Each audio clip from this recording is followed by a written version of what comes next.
మధ్యతరగతి కుటుంబంలో కుటుంబాన్ని పోషించే పెద్ద తలకాయ సడన్‌గా లేకపోవటంతో ఇంకా ఆ ఇంట్లో ఎఫెక్ట్ అంతా కూడా పిల్లల మీదే పడుతుంది. ఏంటంటే పిల్లల్ని చదివిద్దామా? వద్దా? అనేసేసి. ఇంక అందులోనూ ఆడపిల్ల పెద్దదయ్యుంటే ఖచ్చితంగా ఆడపిల్ల చదువైతే ఎన్నాళ్ళు చదివిస్తాం? ఏదో ఒక రోజుకి ఎవరో ఒక ఇంటికి పంపించేయాల్సిందే, ఎవరో ఒక కయ్యకి అప్పచెప్పాల్సిందే అనని ఇంక వెంటనే ఇంక పెళ్లి చూపులైతే స్టార్ట్ చేసేస్తారు. ఇంకా చదువులు ఎక్కడ వేసిన గొంగలు అక్కడలాగే ఆగిపోతాయి.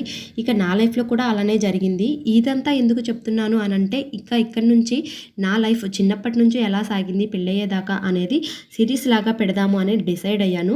మరి మీరేమంటారు? కామెంట్‌లో తప్పకుండా చెప్పండి. కామెంట్ చేయండి. అలానే వీడియోని లైక్ చేయండి. దీన్ని బట్టే మీకు నేనైతే డిసైడ్ అయిపోయి వీడియోస్ పెడదాము అనుకుంటున్నాను, సిరీస్ వీడియోస్.